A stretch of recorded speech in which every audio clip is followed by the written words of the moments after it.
Assalamualaikum warahmatullahi wabarakatuh. Waalaikumsalam. Bismillahirrahmanirrahim. Alhamdulillahirabbil alamin. Wa bihi nasta'in wa ala umuri dunya waddin. Wassalatu wassalamu ala asrofil anbiya wal mursalin. Sayyidina wa habibina wa maulana Muhammadin wa ala alihi washabihi ajmain. Ma'badu. Yang saya hormati semua teman-teman subscriber Satria Bersarung dan semua teman-teman yang menonton video ini. Di malam hari ini kita akan membahas tentang salah satu dalam dunia spiritual yang tidak akan pernah lepas. Kalau orang-orang spiritual yang benar-benar mendalami spiritualisme pasti akan kenal yang namanya kafan perawan. Jadi ada istilah kafan perawan. Kafan perawan adalah sebuah kafan yang diperoleh melalui jalan mencuri. Jadi kafan perawan itu ada macamnya ya, mulai dari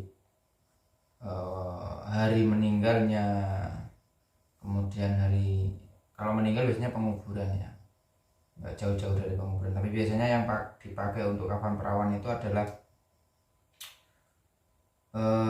hari Jumat Wage.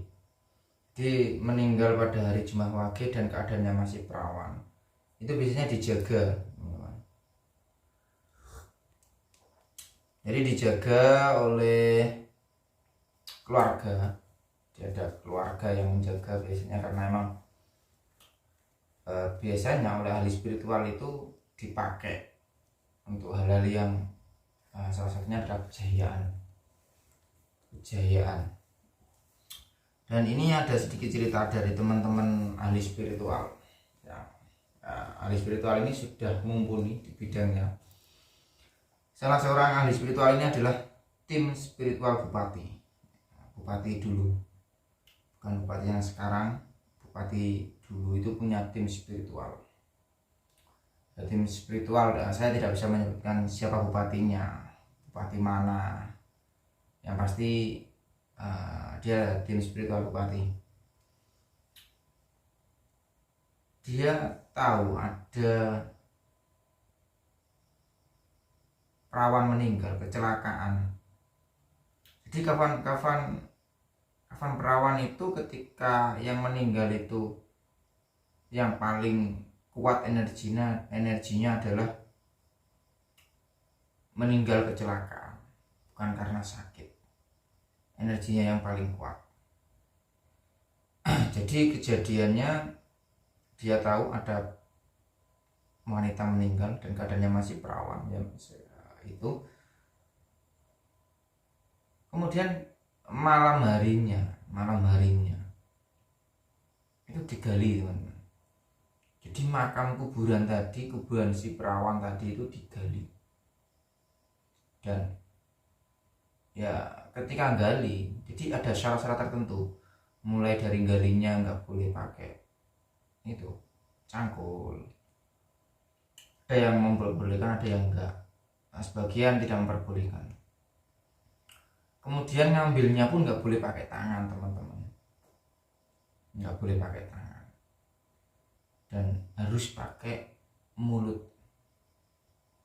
Di kain kafan perawan ini diambil dengan mulut, bukan dengan tangan.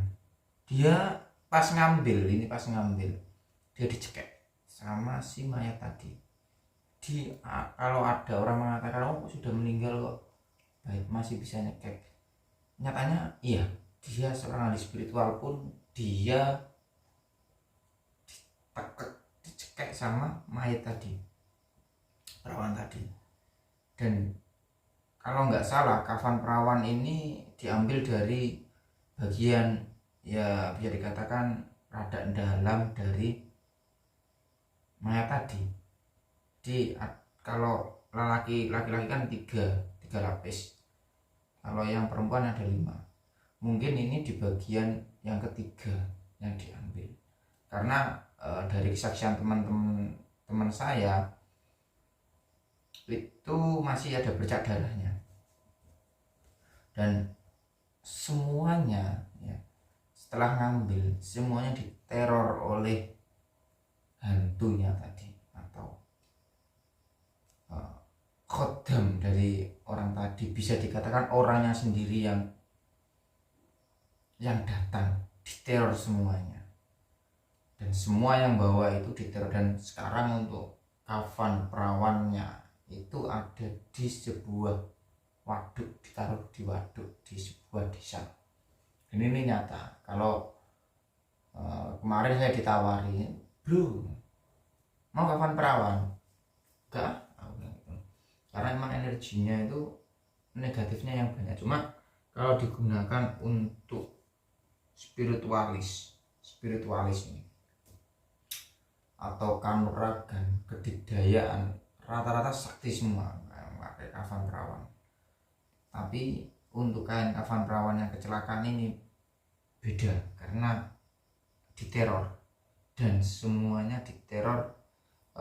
Satu kejadian itu ada satu orang yang disuruh bawa, orang tadi disuruh bawa karena si ahli spiritual tadi sudah ngomong, ini jangan dibuang, ini perjuangan. Dulu saya ngambilnya dengan 3 orang, dan saya ngambil sendiri yang bagian ngambil di mayat tadi. Saya dicekek saya, jadi saya dicekek dan hampir mati saat itu.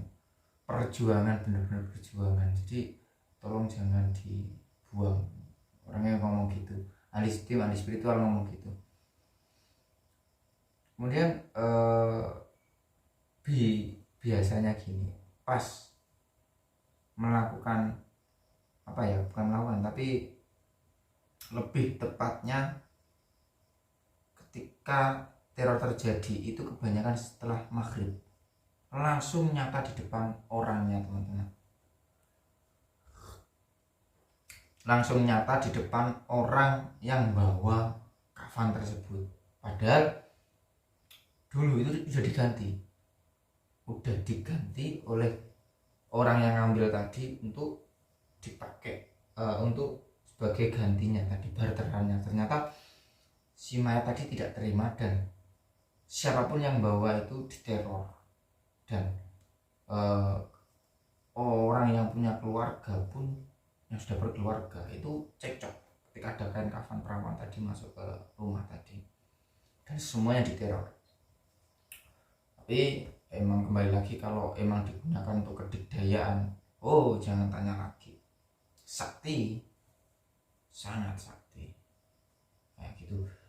Begitu pula dengan yang namanya digunakan untuk nyantet dan sebagainya, itu sama ya. Ngambilnya itu juga ya pakai mulut, biasanya tali pocong itu diambil pakai mulut, nggak pakai tangan, nggak pakai apa. Jadi istilahnya ini gigit gini langsung diambil, biasanya gitu. Nah, jadi ada kain kafan perawan, ada tali pocong perawan, dan mereka dan bagian-bagian ini termasuk hal-hal yang penting yang digunakan oleh spiritualis biasanya, teman-teman. Jadi digunakan oleh spiritualis biasanya itu kain kafan perawan atau tali pocong perawan. Banyak sekali, nggak cuma kain kafan perawan. Sebenarnya kalau untuk hal itu biasanya orang yang mati cuma wage, meninggal cuma rugi, itu juga dimanfaatkan oleh ahli spiritual, dipercaya memiliki tuah, kafannya memiliki tuah macam itu. Minum kopi dulu. Nah, kemudian kemarin pas ditawari ya bilang gitu, buat apa, aku bilang gitu. Kalau diteror terus yang buat apa, nggak ada gunanya kan. Jadi kayak gitu, nggak ada gunanya juga, saya ngomong. Daripada diteror tiap hari, ya mending enggak kan. Nah terus aku bilang gini, kenapa nggak dinetralin aja, bilang gitu. Dibuang aja khotamnya. Loh, kalau dibuang ya buat apa, nggak ada gunanya kan. Duh, lah daripada apa, daripada diteror, aku bilang gitu, jangan dulu, pokoknya jangan, yang penting simpan aja. Wah, daripada disimpan aku resiko kan. Jadi perwujudannya itu wanita dengan gini kafannya di tangan kiri dan tangannya seperti ini, balik no kafanku dengan muka yang hancur. Apa enggak serem gitu ya? Bagi saya serem sekali. Dan dulu ketika saya langsung saya kontak dengan si mayat tadi, dan dia hadir gitu. Serem. Saya pas itu serem. Aduh, wah, serem kali aku bilang. Gini terus ya bahaya, aku bilang. Bahaya, bos, gak wani aku ini. Terlalu resiko. Sangat resiko, jadi mending gak usah. Mending disimpan lah. Ketika disimpan atau mending dijauhkan dari rumah, karena barang-barang seperti itu energi negatifnya itu terlalu kuat, dan ketika energinya kuat otomatis mengganggu keluarga apapun bentuknya. Kalau energinya terlalu kuat juga semuanya sama, akan mengganggu ketertiban keluarga sebenarnya. Kalau digunakan untuk kalau kain kafan perawan itu kalau digunakan untuk kejelekan ya besar sekali dampaknya. Ya kebanyakan ya digunakan untuk hal-hal kanuragan sebenarnya, teman-teman. Digunakan untuk hal-hal seperti itu. Kalau mati cuma legi, cuma wagi, biasanya digunakan untuk pesugihan. Jadi kafan orang meninggal itu sudah beda fungsi. Hadir baunya anyir, dan saya merasa dia itu anyir baunya. Jadi yang kita tadi bahas anyir baunya, jadi kayak gitu, teman-teman.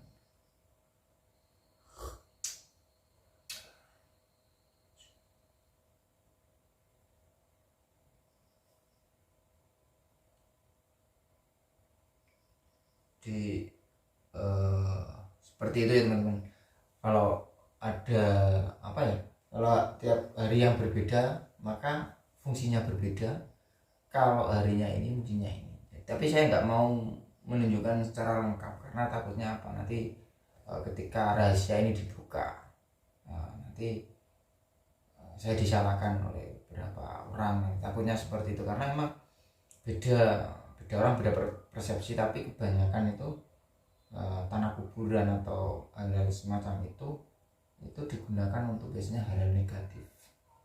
Jarang yang digunakan untuk hal-hal positif. Banyakan untuk disalahgunakan.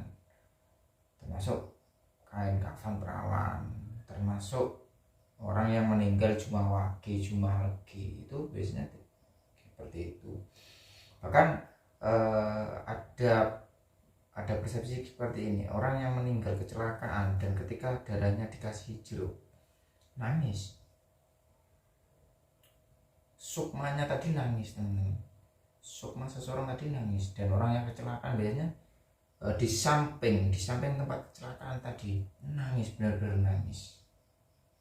Kalau teman-teman batinannya kuat, biasanya kan melihat, minimal mendengar atau mencium bau anyir, darah, itu pasti. Oke, itu aja untuk malam hari ini, teman-teman, kisah misteri kita hari ini. Akhirul kalam, subhanakallahumma bihamdika asyhadu an la ilaha illa anta astaghfiruka wa atubu ilaik. Wassalamualaikum warahmatullahi wabarakatuh. Kopi pahit enak rasanya. Monggo Mas Reno dipateni.